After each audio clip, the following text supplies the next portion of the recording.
सफाई निस्फ ईमान है। ज़ुहैब, आपको तो ये पता बिल्कुल है। बिल्कुल है, मुझे पता है। और सफाई निस्फ ईमान है। और फिर लेकिन पाकिस्तान में ये ईमान बड़ा डगमगाता हुआ नजर आता है। यानी अगर सफाई निस्फ ईमान है, जो कि है, बिल्कुल। तो ये निस्फ ईमान पे आप तवज्जो नहीं दे रहे हैं अपनी, बिल्कुल। और इसकी वजह से आपको ही आगे जाकर प्रॉब्लम हो रही है। आप बीमार हो रहे हैं और आप दूसरों को भी बीमार कर रहे हैं। तो इस निस्फ ईमान को तो ज़ाहिर मेक श्योर करें, और वो जो निस्फ है बाकी वो भी ज़ाहिर अल्लाह और आपका मामला है, वो भी यकीनन।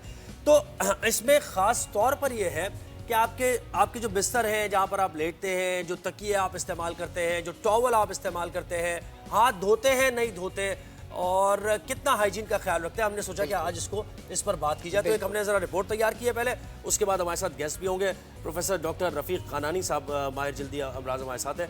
सर, बहुत शुक्रिया, आपने हमें वक्त दिया। बस एक रिपोर्ट हम दिखाते हैं, अस्सलाम वालेकुम, और फिर उसके बाद आपसे बात करें।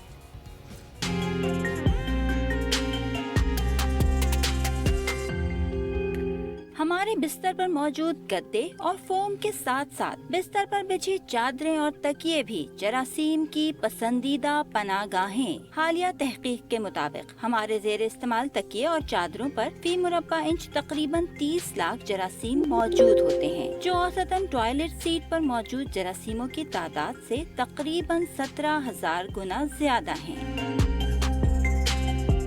बरतानिया की मैनचेस्टर यूनिवर्सिटी में इन्फेक्शन के जरिए फैलने वाली बीमारियों के हवाले से लोगों के जेर इस्तेमाल तकियों पर की गई एक तहकीक में सामने आया कि बज़ाहिर इंसाफ नजर आने वाले तकियों में फफूंदी की मौजूदगी के शवाहिद मिले। माहिरीन के मुताबिक हर तकिए में अरबों और खरबों की तादाद में जरासीम मौजूद हो सकते हैं। अगर हम बिस्तर की चादरें और तकियों के खिलाफ 50 डिग्री सेंटीग्रेड के गर्म पानी पर भी धोएं, तब भी इनमें मौजूद फंगस जिंदा रह सकता है। तकियों को धोने से वैसे भी कोई फर्क नहीं पड़ता, क्योंकि ऐसा करने से इनमें मजीद नमी पैदा हो जाती है, जिससे फंगस को फैलने में मदद मिलती है। माहिरीन का कहना है कि हर 2 साल बाद तकिए बदल लेने चाहिए। ताहम जिन लोगों को सांस की बीमारी है तो इन्हें हर 3 से 6 माह बाद नए तकिए खरीद लेने चाहिए, जबकि बिस्तर की चादर हर हफ्ते धोने और इस्त्री करने से जरासीम बहुत हद तक कम हो जाते हैं। आप ज्यादा बीमार रहते हैं तो फिर ये अमल आपके लिए बेहद जरूरी हो जाता है।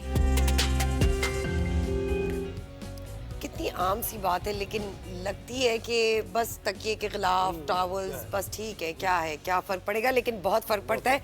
Doctor Rafiq, thank you so much, आपने हमें वक्त दिया। सबसे पहले तो ये बताइए, पर्सनल हाइजीन एक और चीज़ है और एक सराउंडिंग में आपकी हाइजीन एक और चीज़ है। As a mother I feel really careful, मुझे रहना पड़ता है कि मैं अपने बच्चों की हाइजीन का ख़ास ख्याल रखूँ।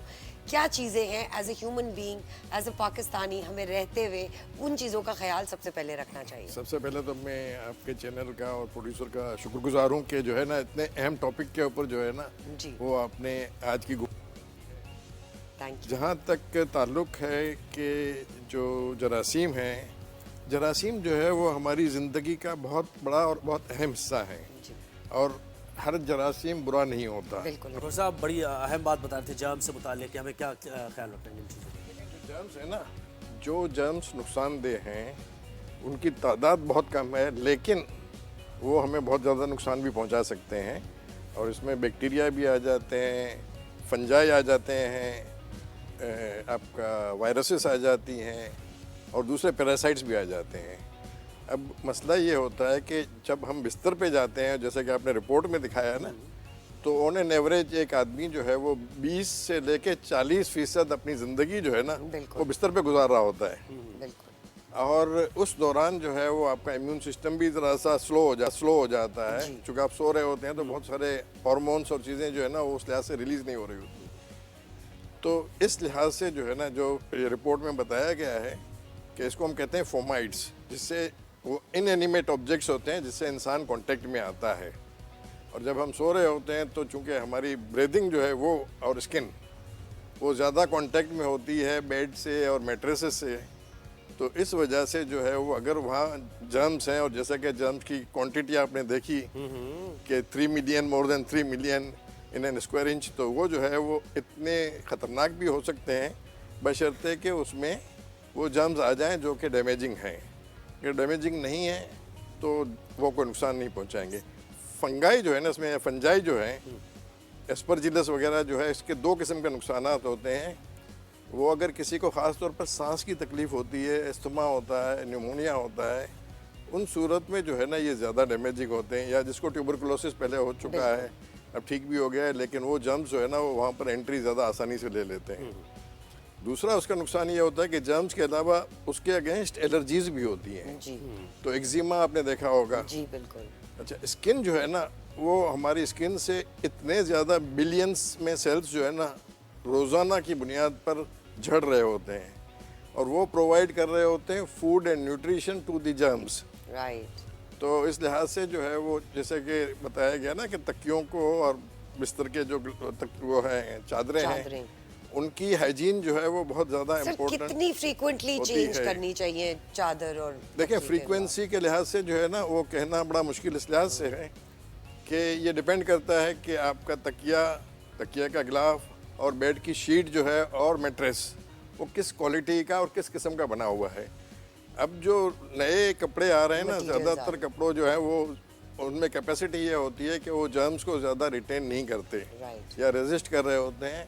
सर वो कौन सा अच्छा मटेरियल है जो आप जिसकी बात कर रहे हैं? मटेरियल का मैं कोई नाम तो नहीं दे सकता, ठीक है, बहुत सारे ब्रांडेड मटेरियल भी आ गए हैं Right. इसमें। बट कॉटन हो लेकिन गया, कॉटन में आमतौर linen। पर कॉटन में एक एडवांटेज और एक डिसएडवांटेज है। एडवांटेज ये है कि एलर्जीज जो है ना वो कम होती हैं। बाकी जो सिंथेटिक कपड़ा आता है उसमें ज़्यादा है, उसमें एलर्जीज polyester में ज़्यादा पॉलिस्टर तो उसमें वो ज़्यादा अच्छा, होती हैं। एक और एक दो चीजें जैसे सॉक्स है और ग्लव्स है, हेलमेट पहनते हैं लड़के। जी, जी। तो ये इसके बारे में कोई तवज्जो नहीं होती कि वो सॉक्स भी पहने जा रहे हैं, हम 2-3 दिन पहन रहे हैं, हेलमेट तो पहनना ही है, ज़ाहिर है जी, उसको जी। कौन धोएगा, ग्लव्स है। नहीं, हेलमेट को साफ करना ज़्यादा रिलेटिवली आसान इसलिए होता है कि आमतौर पर ये सॉलिड मटेरियल होता है, प्लास्टिक होता है, ये होता है। Right. तो उसको अगर आप स्वैप कर लेंगे ना, कोई भी आमतौर पर जो है डिसइंफेक्टेंट्स आते हैं, उसे साफ कर लेंगे तो साफ हो जाएगा। कपड़े, मैट्रेसेस, तकिया, इनको जो है ना वो आप इस तरह से क्लीन नहीं कर पाते हैं। तो रिकमेंडेशन तो ये है कि ज़्यादातर केसेस में कि आप कोशिश ये करें कि जो है वो जब आप बिस्तर पर जाएं तब आप खुद भी अपने आप को जो है ना जितना साफ कर साफ सकते हो रख वो सकते। प्रॉपरली शावर वावर लेके करें। और दूसरा ये है कि फ्रीक्वेंटली करें, एक हफ्ते में एक दफ़ा जो है कई जगहों पर रिकमेंडेड है। और इस तरह से जो है ना मैट्रेसेस को भी चेंज करें। सर। मैट्रेसेस को नहीं, उसको सॉरी बेड शीट्स को जो है ना वो आप क्लीन करें और चेंज करें। अच्छा प्रोफेसर साहब, ये बड़ी इंटरेस्टिंग हमारी डिस्कशन है। अभी बहुत सी हमें हाइजीन से मुतनी है। हमारे सोशल मीडिया पर हम इस बात को जारी रखेंगे और बड़ी बड़ी अहम आपको भी ये चीज़ें सुनने को मिलेंगी। लेकिन यहाँ पर शो का वक्त ख़त्म होता है। राइज एंड शाइन से ज़ोहेब और सरवत को इजाज़त दीजिए, कल आपसे मुलाकात होगी।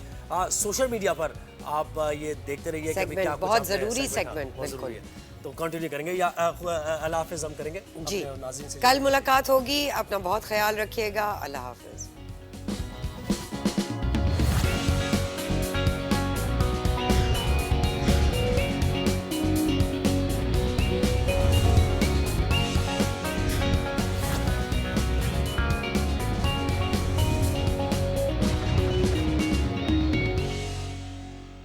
क्या होता था?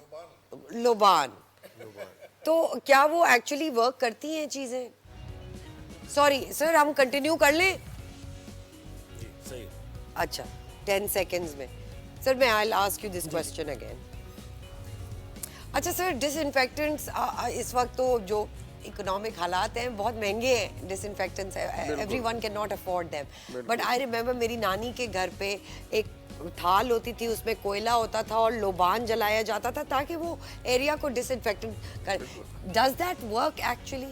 एक्चुअली जो लोबान काम करता है ना वो ज़्यादातर इंसेक्ट्स को रिपेल करने के लिए होता बिल्कुल। है। तो इंसेक्ट्स जो है ना वो रिपेल हो जाते हैं। आमतौर पर आपको पता है कि दुनिया में सबसे बड़ा इंसानों का किलर जो है ना वो है मॉस्किटो, बिल्कुल।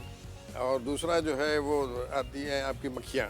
जी, मक्खियाँ जो है वो इन्फेक्टेड मटेरियल जो है ना उस पे बैठते। वो फीकल मटेरियल से या गंदे मटेरियल से उठा के आपके खाने पीने की चीज़ों पे और आपके स्किन पे ले आती हैं, आपके बिस्तर पे ले आती हैं, आपकी डाइनिंग टेबल पे ले आती हैं। तो इसलिए जो है ना लोबान का बहुत बड़ा रोल बनता था कि वो उनको रिपेल करती थी और Right. करती अच्छा, है। एक और चीज़, हम अक्सर क्या करते हैं कि डाइनिंग टेबल पे खाना नहीं खाते हैं। पाकिस्तान में एक कल्चर है, जी हाँ। बच्चे खास तौर पे कि जी आप बेडरूम में ले आए खाना, बेड पे बैठ के खा रहे हैं खाना, जी हाँ, तो बिल्कुल। उससे चिमटियाँ भी मीठा कुछ खा रहे हैं तो वो गिर जाता है या फिर कॉकरोच आ जाते हैं। तो ये ज़ाहिर है इसका वो तो चीजें आपको नजर आ रही होती है ना, जो नहीं नजर लेकिन आ- millions and billions of germs जो कि आपको नजर नहीं आ रहे होते ना, वो भी उसका क्या उनको पनपने में मदद देती है ना, इसलिए कि उनको ग़िज़ाइयत मिल रही होती है उससे। इसी तरह से हमारी स्किन जो है ना, उससे उनको ग़िज़ाइयत मिल रही होती है। हमारी स्किन के जो सेल्स जल रहे होते हैं उनकी वजह से भी उनको ग़िज़ाइयत मिल रही होती है। और बाज़ दफ़ा ये भी होता है ना कि हम धो तो लेते हैं कपड़े या बिस्तर की चादरें और वो गिलाफ, लेकिन हम उसको इस्त्री नहीं करते, इसलिए कि उससे फ़र्क नहीं पड़ता। हम देखते हैं कि हम अपने कपड़ों को तो खूब इस्त्री करते हैं, अपार्टमेंट में धूप भी नहीं होती ना, तो वो हाँ, फिर तो सुखाना वो अगर आप इसको इस्त्री कर लें तो इतनी हीट मिलती है कि जर्म्स जो है ना उनकी अच्छा। क्वांटिटी बहुत कम हो जाती ये है। तो बड़ी अच्छी बात so ironing is very very important for the bed sheets and pillow cases. सही। तो हमें जाहिर बात है कि और एक और ओवरऑल चीज जैसे कपड़े धोते हैं अक्सर, क्योंकि अपार्टमेंट्स की लाइफ है कराची में, तो उसमें सनलाइट मिलती नहीं है, तो कम। प्रॉपर सूखते नहीं है, बिल्कुल। और वो फिर आप उसको तय करके रख देते हैं, तो ये भी जर्म्स का भी वजह। जी बिल्कुल, जर्म्स को पनपने में हेल्प करती है। जितना मॉइस्चर ज़्यादा होगा और जितनी जो है वो एनवायरनमेंट जो है ना उनको फेवरेबल मिल रही होगी तो जर्म्स ज़्यादा पनपेंगे। सर गर्म पानी से नहाना चाहिए या ठंडे पानी से? देखें, ये जो है ना ये बड़ा मुश्किल सवाल है, इसका जवाब देना। कहते ये हैं कि जो आपकी बॉडी जो है ना, चूँकि कुछ लोग जो है वो मैंने देखा भी है और कि वो बिल्कुल ठंडे पानी से यख पानी से नहा सकते हैं और नहा रहे होते हैं, and it is good for them, ठीक है ना। For the temperature. लेकिन ज़्यादातर लोग जो है वो उनका ये होता है कि उनकी बॉडी के टेम्परेचर के आसपास हो, 2-4 डिग्रीज कम हो अगर टेम्परेचर का, तो वो बॉडी जो है ना उनकी, क्योंकि नहाने में जो है ना बहुत बड़ी चीज़ जो है ना, एक तो क्लीनिंग तो अपनी जगह पर हो ही रही होती है, लेकिन आपकी बॉडी का सर्कुलेशन बड़ा इंप्रूव हो रहा होता है। और बाज़ ऐसी जगहों पर जहाँ पर आपका सर्कुलेशन स्लगिश हो जाता है लेकिन आप नहा रहे होते हैं, तो वहाँ भी बॉडी का ब्लड का सर्कुलेशन जो है ना इंप्रूव हो जाता है। तो ओवरऑल हेल्थ के लिए जो है वो बहुत अच्छी चीज़ है।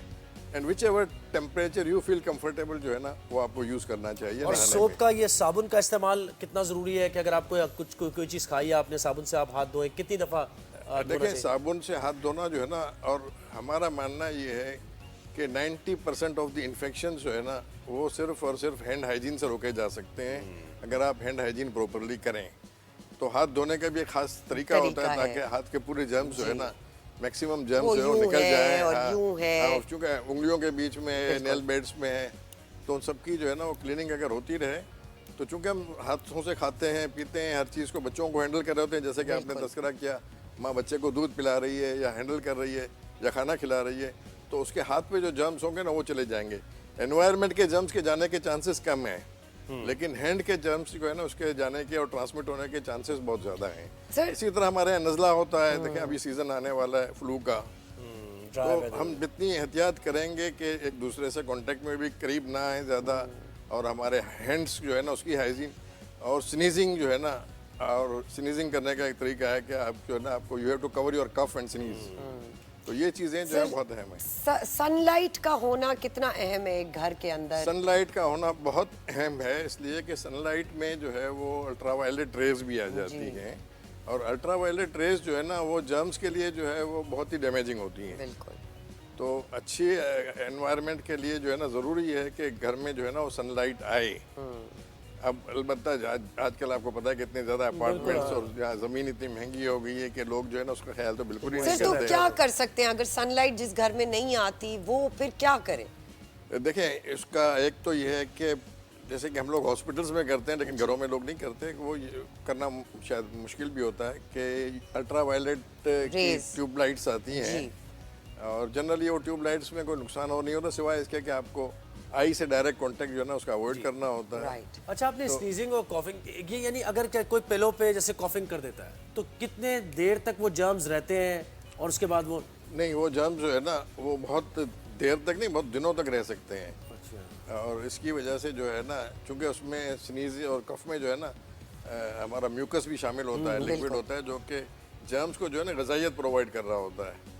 तो इसलिए जो है वो कोशिश यही होनी चाहिए कि अगर ऐसा कोई एक्सपोजर हो तो उसके बाद उसको वॉश भी कर लिया जाए, और वॉश करने के बाद उसके ऊपर आयरन भी फेर दी जाए ताकि जो है वो अच्छा, जर्म्स का लोड खत्म हो डॉक्टर जाए। साहब एक मैंने छोटी सी डॉक्यूमेंट्री देखी थी जिसमें बहुत एक इम्पोर्टेंट सब्जेक्ट पे बात हुई कि टॉयलेट सीट जो हम बंद नहीं करते क्योंकि पानी जो है वो इवेपोरेट होता है, तो वो पानी इवेपोरेट होके सबसे पहले आपके टॉवल और टूथब्रश में जाता है। तो इट्स सो इम्पोर्टेंट कि आप अपनी टॉयलेट सीट को बंद रखें। उस पर कुछ कहिएगा। बिल्कुल, देखें टॉयलेट सीट जो है ना, चूँकि इंसान के जब फीकल मटेरियल होता है या जो यूरिन से पास आउट होते हैं जी। ना, तो वहाँ पर जर्म्स जो है ना बहुत होते हैं, ठीक बिल्कुल। है ना। अब आप उसको फ्लश कर देते हैं तो काफ़ी जर्म्स चले जाते हैं, Right. लेकिन स्टिल जो है ना उस एनवायरनमेंट में काफ़ी जर्म्स जो है ना वो होते हैं। और अगर आप सीट को ओपन रखते हैं तो वही जर्म्स जो एयर में हैं वो पूरे वॉशरूम में आपके जो है ना वो स्प्रेड हो रहे होते हैं। बिल्कुल। तो बेहतर तरीका यही है कि फौरन जो है ना फ्लश करने के बाद या फ्लश करने से पहले पहले actually। प्रेफरेबली जो है ना वो आप उसको बंद कर दें, ताकि जर्म्स जो है ना जब आप फ्लश कर रहे होते हैं तो जो है ना वो जो रोटेशन हो रही होती हैं उसे उड़ रहे होते हैं, बड़ी तो आपको उनको रोका जाए। बहुत जरूरी बात है ये, हमें हाँ। दिया जाके बहुत शुक्रिया। आप डॉक्टर शो का रफ़ीक। हिस्सा बने। प्रोफेसर डॉक्टर रफ़ीक खनानी हमारे साथ हैं और बता रहे थे हाइजीन का। सर बहुत शुक्रिया, आपने वक्त दिया।